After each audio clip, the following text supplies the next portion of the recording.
اللي لسه طالع من الثانوية وداخل على الجامعة زيي، بس حاسس انك مهموم، حاسس انك بتبص على الناس اللي حواليك، كله جاب اللي هو نفسه فيه، كله جاب اللي هو عايزه، بس ما عدا انا. ازاي بقى تعدي المرحلة دي؟ بص، الفترة اللي انت فيها دي حاليا كلنا مرينا بيها. انا عايزك تقول الحمد لله. الكلام اللي هو الثانوية دي مش اخر الدنيا يا عم، ده الثانوية فرصة من ضمن 1000 فرصة ومش عارف ايه. هي فعلا كانت تبقى نقلة نوعية، يعني لو كنت تبقى في مجتمع زي اللي احنا فيه دلوقتي بيقدس الدكاترة والمهندسين والمكانة الاجتماعية اللي حاطينها في التعليم، كنت انت تبقى حاجة عالية عالية بجد. بقى انا وانت جايبين مجاميع نوعا ما مش احسن حاجة. بص، انا حابب اشاركك قصتي. انا هي بس كلمة واحدة اللي هي الحمد لله. انا عايزة تطلع مثلا من هنا. انا الحمد لله ما جبتش المجموع اللي هو، وسمعت كتير قوي من صحاب عندي جابوا مجاميع مش هقولك ما يستاهلوهاش، وبرضه مش صحاب قوي، انا ناس اعرفها يعني اسمع.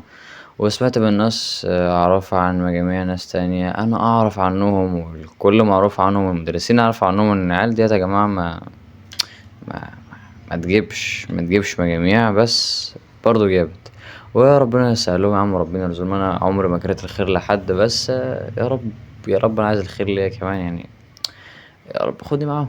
هما راحوا، مثلا مجهودهم ما كانش احسن حاجة، يا رب خدني معاهم. لا، ربنا كان ليه حكمة تانية وهقولها لك دلوقتي ثانية واحدة. يوم النتيجة ده، انا يوم النتيجة لسه جاي من بره حالا، لكن تخيل انت لسه جاي مشوار من بره وتيجي تلاقي النتيجة طلعت. واو، تلاقي النتيجة بتاعتك طلعت. فانا كده الرقم القومي بتاعي الاقي يطلع لي ثاني. انا اصلا في حياتي في مسيرتي التعليمية كلها انا اصلا ما خدتش في حياتي حاجة اسمها دور تاني، انت متخيل؟ فانا ما اعرفش يعني ايه تاني. امي لقيتها بتقولي ده دور تاني وشفت في عينيها دم، فانا ما كنتش افسر لا، ما مش صح يا جماعه، لا مش صح، ده مش دور تاني، لا ده مش دور تاني، لا لا انا اكيد، لا اكيد الموبايل بيعلق. رحت فاتح اللابتوب ده، هو ده الشيء اللي عين انا فتحت عليه بعد كده. كتبت ودخلت على الموقع، ما الى ذلك ما طلعش اي حاجه خالص. هو برضه نفس الدور التاني، اقسم بالله مسكت نفسي بالعافيه شويه. امي لحظه الصدمه، ربنا يا رب يعافيها ويا رب يحفظها لي.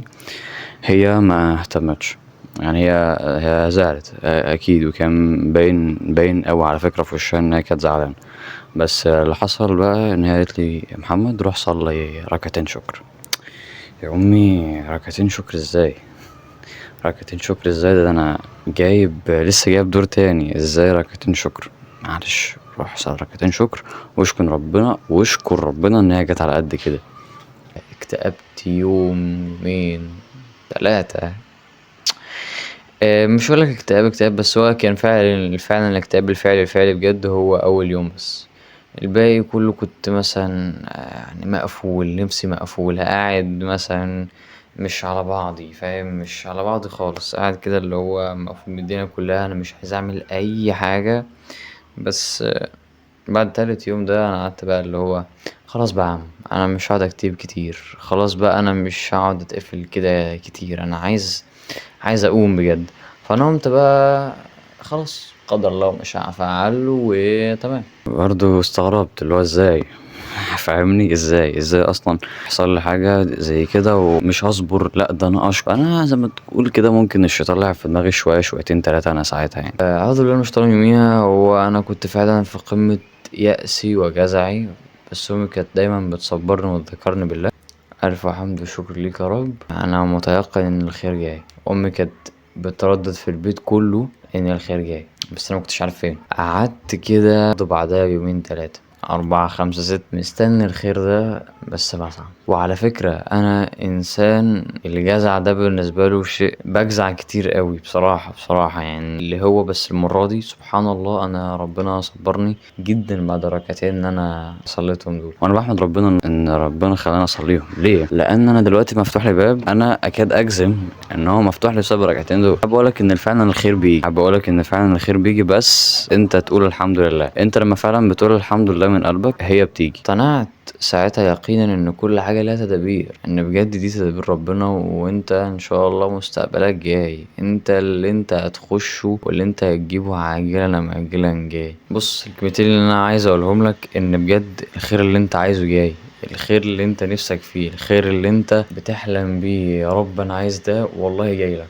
والله جايلك، بس انت تستعجلش عليه. حاول تصبر نفسك الايام ديت، مش بالحمد لله اللي بتطلع كده، فاهم؟ انا عايز الحمد لله اللي هي بتطلع من هنا. الدنيا بتفرج، حاسس الدنيا واحده واحده بتيجي. وحابب اقول لك ان هي والله والله والله كمان مره ما بتقف على الثانويه دي فرصه من ضمن 1000 فرصه في النجاح في حياتك عامه بتتعمل. انت معايا؟ تطلع بجد من هنا وتقول الحمد لله ان هي جت على قد كده، الحمد لله انها ما جاتليش في بدني، ما جاتليش في موت احد انا بحبه. انا قاعد في المسجد في مره مجلس علم، فكان في هناك شيخ. الشيخ ده كان سأل سؤال بجد في غاية الروعة: امتى الصلاة اللي انت بتصليها تبقى هي قاضية لحاجتك؟ انا دلوقتي بسألك كمشاهد سؤال: امتى الصلاة بجد لما تصليها تقضي الحاجة اللي انت عايزها؟ بصراحة انا اترددت، بس كان سؤال حلو، كان سؤال حلو قوي منه بصراحة، ما عرفتش اجاوب صح. امتى الصلاة اللي انا بصليها ديت هي اللي هتقضي حاجتي؟ انتوا بيقول الاجابة كالاتي: